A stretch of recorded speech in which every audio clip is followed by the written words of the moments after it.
Welcome to Chelsea Sport Update. Before we start the video, please subscribe, like and feel free to comment. The big money transfer Chelsea should make this summer, and it's not Erling Haaland. The Blues are likely to spend big in this summer's transfer market, but their primary target shouldn't be Borussia Dortmund star Erling Haaland.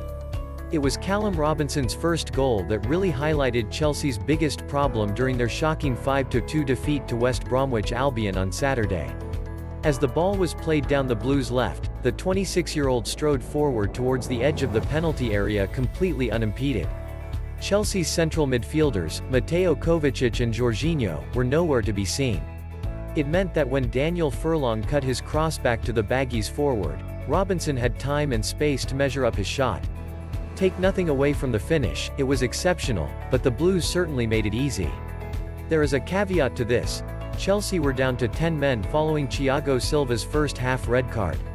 Naturally, there was more space on the pitch for West Brom to exploit. That they did so ruthlessly is credit to Sam Allardyce and his players. Chelsea had conceded just 2 goals in 14 matches under Thomas Tuchel heading into the game. So the fact the defense was breached 5 times in a little more than 45 minutes was as surprising as it was concerning. Tuchel was quick to point to mitigating factors as to why such a capitulation had occurred, but even he finished his point with the cold hard truth. "Everything was rusty, which I was surprised with after 2 days of training," he said. "But I could accept it after 2 weeks, a lot of traveling, a 12:30 p.m. kickoff. I didn't have the highest expectations. I thought, okay, if it takes us a while to come into the match, I will accept it and push. We scored the goal, but to have a red card straight after meant maybe we didn't feel the risk. We will talk to the players about it, but the attitude and defending was clearly not the same as we had before."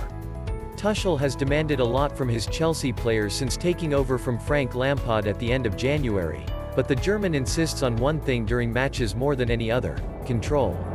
It's why the Blues have dominated possession in every game the German has overseen. Tuchel's idea is, fundamentally, a rather simple one.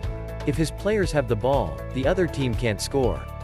And even though they were a man down for an hour of the game against West Brom, Chelsea still finished with 63% possession on Saturday. So what went wrong?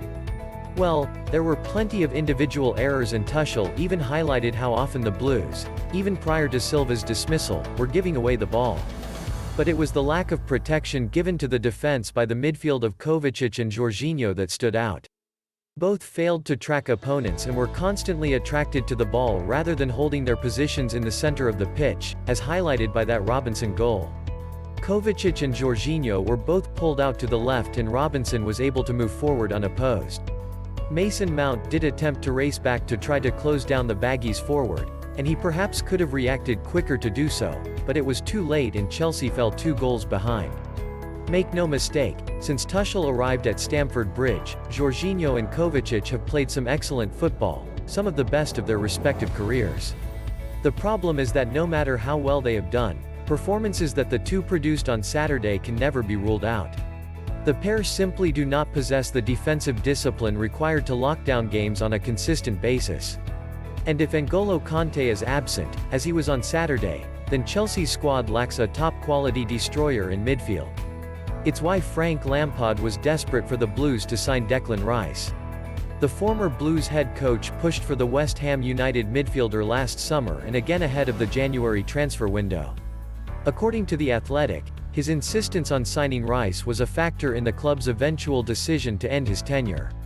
Yet this summer, unless the knee injury sustained last week is serious, Rice is exactly who Chelsea need to go out and sign no matter the price. Not Erling Haaland. The Blues have goal scorers within their squad. Tammy Abraham has 12, Olivier Giroud 11, Timo Werner even has 10 despite his struggles. Then there is Kai Havertz, who is looking more and more of a threat, and Mason Mount, who has netted 7 times in all competitions. What they don't have is a Kante alternative. In the Premier League this term, the Frenchman has, per FB-ref, 237 tackles per 90 and made 2.65 interceptions per 90. In comparison, Jorginho and Kovacic have 167 and 1.68 tackles per 90 respectively, and average 1.90 and 1.06 interceptions per 90. Rice betters both. He wins 1.69 tackles per 90 and makes 2.10 interceptions per 90. He is also better than the duo, and even Kante, when it comes to halting dribbles, with his 48% success rate far higher than the Chelsea stars. The England international also has an intangible quality that can't be measured: leadership. He is West Ham's captain and a vocal presence on the pitch. For too long Chelsea have not had somebody like Rice in their side. He will not come cheap, however. Any club can make offers for players, but we've not had any big offers, David Moyes said yesterday. I hope we don't get any, but if we do, like any other club, we would consider them.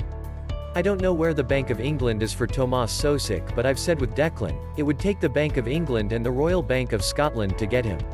Chelsea's hierarchy may be hesitant to spend big on a player the club released at 14 years old. However, the 22-year-old midfielder ticks so many of the boxes the Blues need that he will be more than worth it. Signing Haaland may be the club's ultimate dream, but bringing Rice back to Stamford Bridge would the smarter reality. That's all for now from Stamford Bridge. Please do not forget to subscribe, like, share and comment. Thanks for watching.